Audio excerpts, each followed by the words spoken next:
अस्सलामुअलैकुम।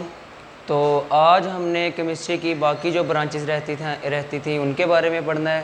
तो सबसे पहले अगर हम देखें तो केमिस्ट्री की ब्रांच है न्यूक्लियर केमिस्ट्री। तो न्यूक्लियर केमिस्ट्री जैसे नाम से ही ज़ाहिर है, हमने एटम्स के अंदर उनके अंदर जो न्यूक्लियस है उसकी एनर्जी को इस्तेमाल करके, एटम की एनर्जी को इस्तेमाल करने के बारे में हमने केमिस्ट्री की इस ब्रांच के अंदर पढ़ना है। तो अगर हम देखें इसकी डेफिनेशन, तो nuclear chemistry is the branch of chemistry that deals with the radio activity, nuclear processes and properties.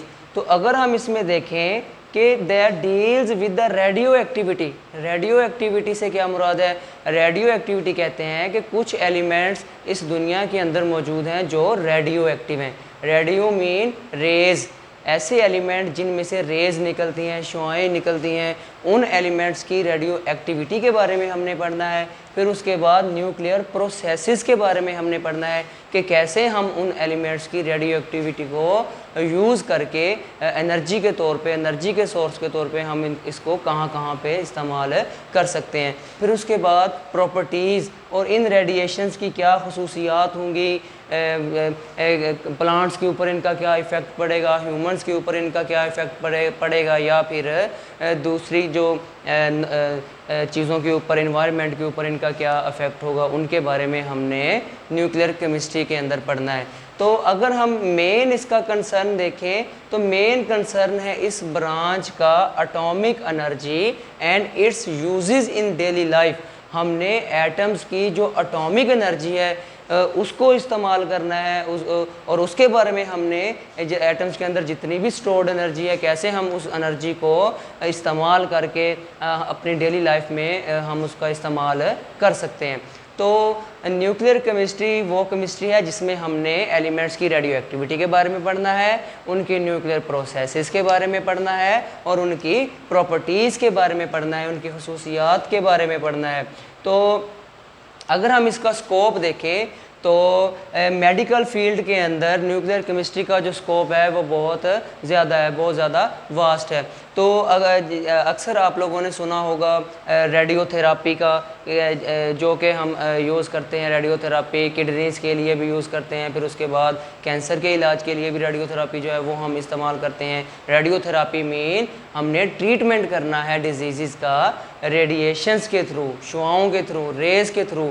तो अक्सर आपने सुना होगा कि शॉक वेव्स लगी हैं किडनी के पेशेंट को, लेज़र के ज़रिए उसका ऑपरेशन हुआ है पेशेंट का, तो वो लेज़र दरअसल रेडिएशंस ही होती हैं जिसके ज़रिए हम पेशेंट का ट्रीटमेंट करते हैं।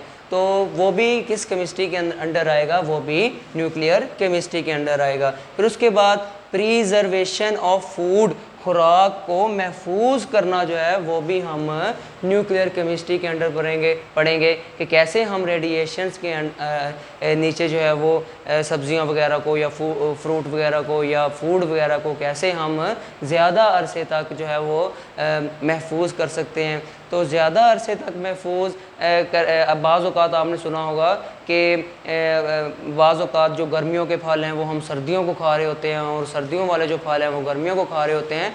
वो सारा इसी वजह से है कि उनको स्टोर्ड कर लिया जाता है प्रॉपर माहौल दे के या रेडिएशंस के अंडर रख के हम उसको स्टोर कर लेते हैं, और स्टोर करने के बाद हम वो फल या फ्रूट या सब्ज़ियाँ वगैरह जो हैं वो हम आउट ऑफ द सीज़न जाके हम उनका इस्तेमाल कर सकते हैं। तो उसके बाद प्रिजर्वेशन ऑफ फूड आ गया। फिर उसके बाद जो मेन इसका सबसे ज़्यादा इस्तेमाल होता है वो है जनरेशन ऑफ इलेक्ट्रिकल पावर। हम एटम्स की एनर्जी को इस्तेमाल करके, क्योंकि हमें पता है कि एटम्स के अंदर इलेक्ट्रॉन्स होते हैं, लेकिन किस फॉर्म में होते हैं? वो रेस्ट की फॉर्म में होते हैं। अगर हम उन्हीं इलेक्ट्रॉन्स को मूवेबल फॉर्म में कर लें तो वो इलेक्ट्रिसिटी है जो हमारे घरों में आ रही है। तो कैसे इलेक्ट्रिसिटी जो है वो डिस्कवर हुई? वो तब इलेक्ट्रिसिटी जो है वो डिस्कवर हुई जब हमने एटम्स के अंदर मौजूद इलेक्ट्रॉन्स का फ़्लो करवाया। उनको मूवमेंट करवाई। जब मूवमेंट करवाई तो हमने इलेक्ट्रिसिटी जो है वो डिस्कवर कर ली, इलेक्ट्रिक करंट डिस्कवर कर लिया। तो एटम्स के अंदर जो इलेक्ट्रॉन्स हैं उनको इस्तेमाल करके, उनको फ्लो करके, उनको मूव करके, उनकी हरकत करके हमने क्या किया, पावर जनरेशन कर ली, ताकत जो है वो पैदा कर ली। किसकी फॉर्म में? इलेक्ट्रिसिटी की फॉर्म में, बिजली की फॉर्म में। तो वो भी किसके अंडर आया? वो भी न्यूक्लियर केमिस्ट्री के अंडर आया। तो अगर हम इसके बाद केमिस्ट्री की ब्रांच देखें तो वो है इन्वायरमेंटल केमिस्ट्री। इन्वायरमेंट हम किसको कहते हैं? माहौल को कहते हैं। तो इन्वायरमेंटल केमिस्ट्री के अंडर हमने क्या पढ़ना है? तो इन्वायरमेंटल केमिस्ट्री की अगर हम डेफिनेशन देखें तो environmental chemistry is the branch of chemistry that deals with the components of the environment and effects of human activities on the environment। इसमें हमने स्टडी करनी है, पढ़ना है किसके बारे में? इन्वायरमेंट के कंपोनेंट्स के बारे में, कि हमारा माहौल किन किन चीज़ों से मिलके बना हुआ है, इसके कौन कौन से अज्जा हैं हमारे माहौल के, हमने उसके बारे में पढ़ना है। और फिर उसके बाद ये भी हमने इसके अंदर पढ़ना है कि हम इंसानों का हमारे एनवायरमेंट के ऊपर, माहौल के ऊपर क्या असर अंदाज हो रहा है। जैसा कि हमें पता है कि दिन ब दिन गाड़ियों के बढ़ने की वजह से, फॉसल फ्यूल के जलने की वजह से जो पेट्रोल, डीज़ल, मिट्टी का तेल या गैस हम फॉसल फ्यूल इस्तेमाल करते हैं, इनसे बनने वाला जो स्मोक है वो हमारे एनवायरनमेंट के ऊपर जा रहा है। और कैसे हमने एनवायरनमेंट को महफूज करना है, प्रोटेक्ट करना है इन जहरीली गैसों से, जैसे कार्बन डाइऑक्साइड गैस हो गया, जिसकी वजह से आज हमारे अर्थ के ऊपर जो हीट है, जो हरारत है, जो टेम्परेचर है वो बढ़ रहा है। तो वो भी हमने किसके अंडर पढ़ना है? वो भी हमने इन्वायरमेंटल केमिस्ट्री के अंडर पढ़ना है। तो अगर हम देखें effect of human activities on the environment, कि इंसानों का माहौल के ऊपर क्या असर अंदाज होता है, तो वो भी हमने इन्वायरमेंटल केमिस्ट्री के अंडर पढ़ना है। तो अगर हम देखें इसका रिलेशन, इन्वायरमेंटल केमिस्ट्री का जो रिलेशन है वो दूसरी ब्रांचेस के साथ भी है, बायोलॉजी के साथ भी इन्वायरमेंटल केमिस्ट्री का ताल्लुक है। कैसे?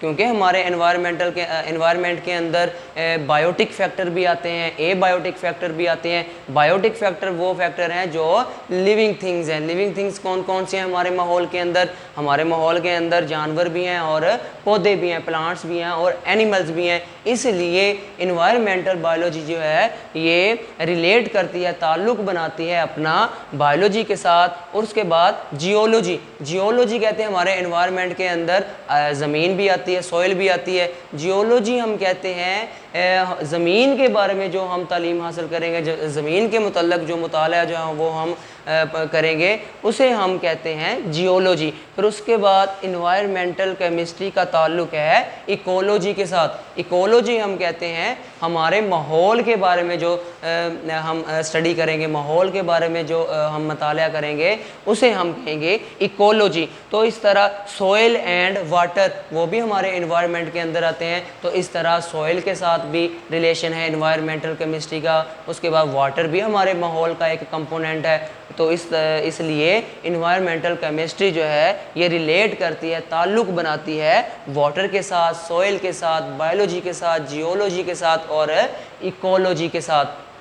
तो अगर हम इसका स्कोप देखें तो इसका स्कोप ये है for improvement of environment and protection against the pollution. Environmental chemistry में हमने माहौल के अंदर जो पोल्यूशन बढ़ रही है, माहौल को महफूज बनाना है पोल्यूशन से, उनके लिए जितने भी आजकल तंजीमें जो वर्क कर रही हैं वो सारी इन्वायरमेंटल केमिस्ट्री के अंदर आएंगे। वो सारे इन्वायरमेंटल केमिस्ट होंगे कि कैसे हम माहौल में से जो हमारे लिए गैसेस मुफीद नहीं है, जो पोल्यूशन है, जिससे आबी हयात भी जो है वो भी डिस्टर्ब हो सकती हैं, एक्वेटिक लाइफ जो है वो भी डिस्टर्ब हो सकती है। उसके बाद जितने भी बर्ड्स हैं, एनिमल्स हैं या ह्यूमंस हैं वो डिस्टर्ब हो रहे हैं। तो कैसे हम अपने माहौल को बेहतर कर सकते हैं, वो हमने इन्वायरमेंटल केमिस्ट्री के अंडर पढ़ना है। फिर उसके बाद है एनालिटिकल केमिस्ट्री। एनालिटिकल का वैसे अगर हम मतलब देखें तो एनालिटिकल का मतलब होता है तज्जिया करना,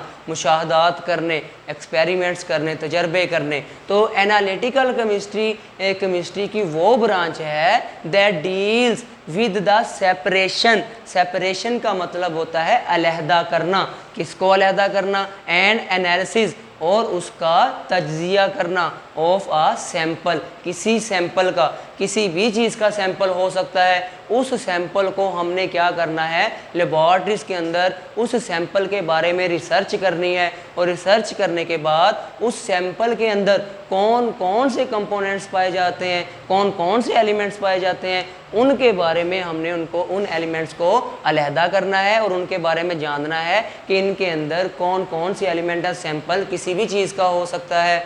तो इसी तरह अगर हम बात करें एनालिसिस की, तज्जियों की, तो तज्जिए दो किस्म के होते हैं। एक होते हैं क्वांटिटेटिव एनालिसिस, मकदारी तज्जिए। तो क्वांटिटेटिव एनालिसिस में हम क्या करते हैं, हम फॉर एग्जांपल हमने एक सैंपल लिया और सैंपल लेने के बाद हमने उनकी अमाउंट के बारे में बताना है कि इस सैंपल के अंदर कितने परसेंट कौन सा एलिमेंट है, कितने परसेंट कौन सा एलिमेंट है, या कौन से कंपाउंड इसके अंदर कितनी कितनी मिकदार के अंदर पाए जाते हैं। तो एनालिटिकल क्वांटिटेटिव एनालिसिस के अंदर हमने अमाउंट के बारे में पढ़ना है, मिकदार के बारे में पढ़ना है। तो उसके बाद बारी आती है क्वालिटेटिव एनालिसिस।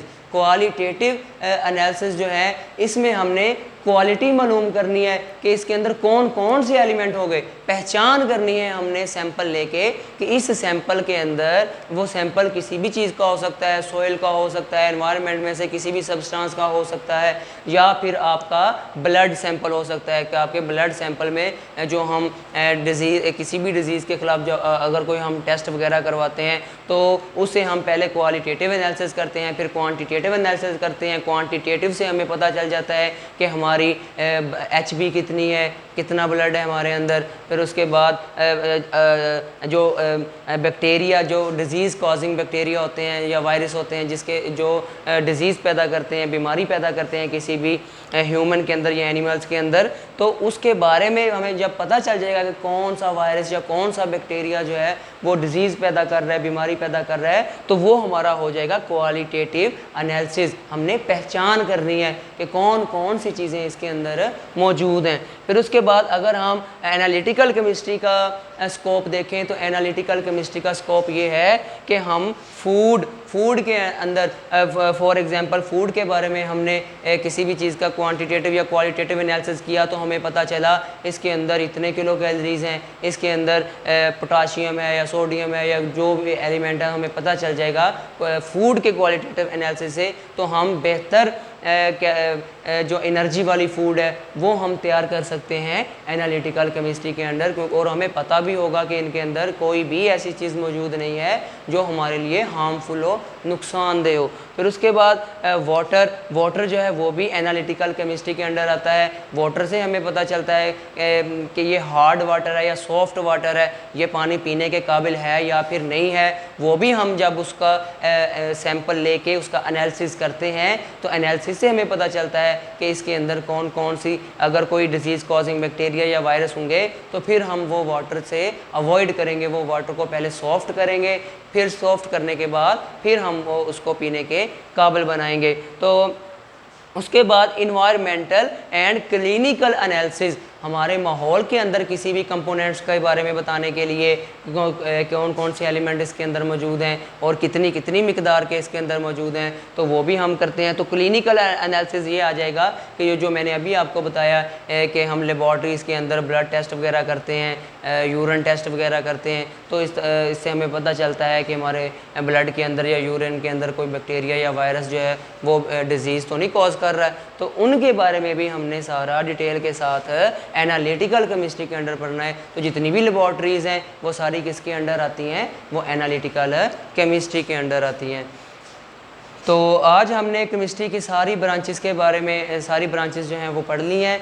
तो उसके बाद हमने जो इससे नेक्स्ट टॉपिक है वो हम स्टार्ट करेंगे मैटर के बारे में। तो मैटर के बारे में पढ़ने से पहले मैं आपके लिए एक वीडियो बनाऊंगा जिससे आपके ये कॉन्सेप्ट क्लियर हो जाएं कि एटम किसे कहते हैं, इलेक्ट्रॉन किसे कहते हैं, प्रोटॉन किसे कहते हैं, न्यूक्लियस किसे कहते हैं। क्योंकि स्टूडेंट्स अक्सर जो है वो हर एटम को इलेक्ट्रॉन के साथ मिक्स कर देते हैं, प्रोटॉन को न्यूट्रॉन के साथ मिक्स कर देते हैं।